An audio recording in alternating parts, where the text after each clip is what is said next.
Welcome back to Out of the Rough. I'm Fred Arnold. I'm joined by my friend Coach Joel Govea, and he's with RightStart Soccer, also a coach at Valencia High School. Yes, Frostoff girls, yeah. I want to talk about something that I think is really needed for our children in this valley, because we're a competitive valley. Yes, we are. Positive versus positive outcome coaching, kind of your style. Yeah, well, you know what, I think what happens is with the positive coaching, because we coach in club soccer, high school soccer, it's very competitive.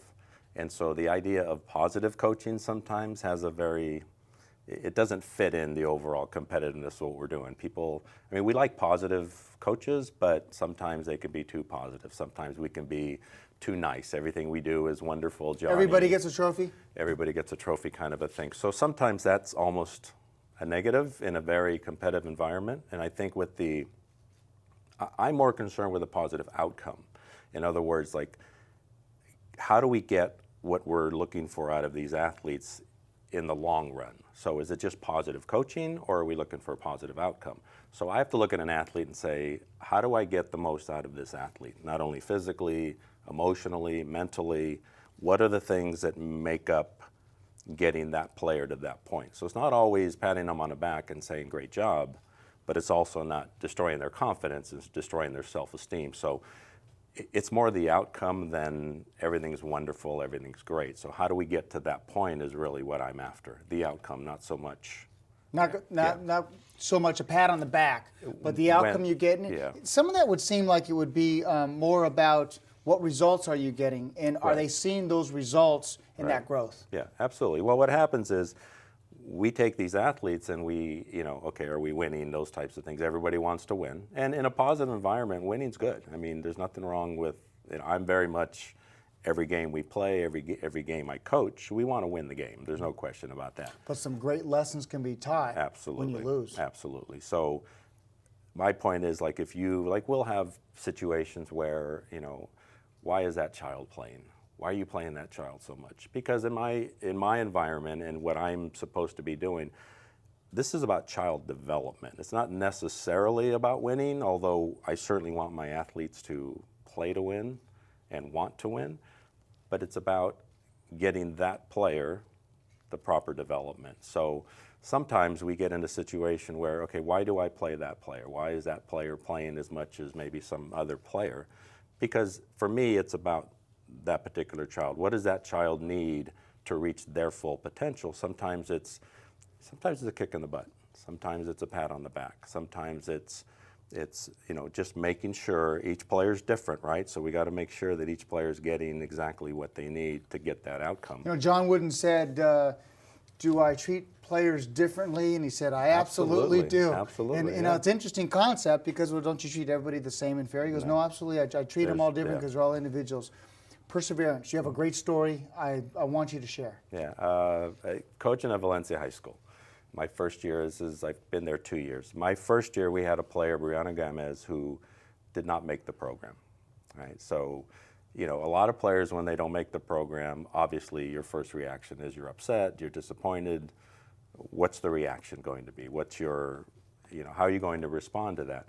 Well, Brianna did something a little bit different for me. And some players just kind of take their ball and go home, which obviously we don't want. We want them to respond to it. As parents, how are we going to deal with this disappointment?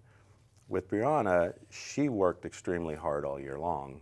The year that, the time that she didn't make it till the time she came back the following summer, she put in her work. And she came back such a different player. But I learned from her father, after she made the team, you get 2 letters. When you go to Valencia program, either it's congratulations or it's we regret. She got the regret letter the first year. She woke up every morning and she read that letter. She didn't throw it away. She didn't, rip it up in a million pieces. She took it and every day read the letter and then went to work.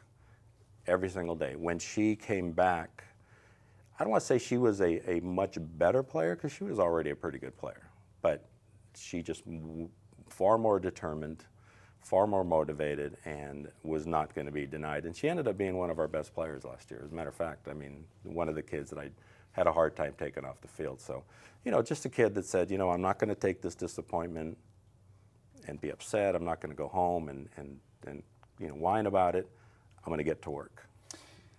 I mean, what a touching story. You told me that story, and I said, well, we need to talk about that just briefly, because it's really about all in Absolutely, your heart. yeah. And there's so many stories like that. It's just and that's the fun of coaching, is not so much. I mean, the winning's great. We all love to do that, but it's seeing these kids grow, seeing them develop, seeing them, and these things are going to carry them far beyond their athletic career. Far beyond, because the impression that's made on you in your first 15 years is your blueprint for the next 40 or 50. Right. Yeah.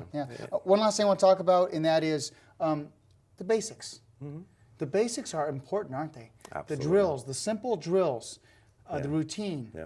Real quickly, 20 seconds on the basics. Yeah, in soccer, it's about touching the ball. And we can get caught up in all the different drills and the ladders and the cones and all the different things, but it's about them touching the ball, and it's about them touching it almost every single day. Not have to do it for 2 hours, but just touch the ball. I compare it with my kids to learning an instrument.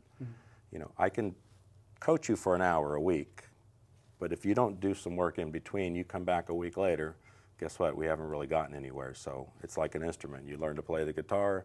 If you don't pick it up between lessons, it's not going to mean a lot. So. And that requires discipline by the athlete. And the parents. Yeah. And the parents put a lot into it, these kids nowadays. So it's important that you find a coach like Coach Joel, RightStart Soccer, and really get somebody that can mentor your child and really positively create positive outcomes. How can those that want to reach out to you get your coaching? Well, I'm at RightStartSoccer.com. I'm also at Coach Joel 59 on Facebook, and most nights at Chipotle. So, other than that, well, thanks for all you do for our athletes. Thanks for all the so inspiration you provide. Appreciate and it. Appreciate you coming on the show. Thanks for having me on. Yeah. Thank you. Well, ladies and gentlemen, hope you enjoyed this inspirational spot with Coach Joel Govea with RightStart Soccer. We're going to jump to a quick break, and we'll be right back.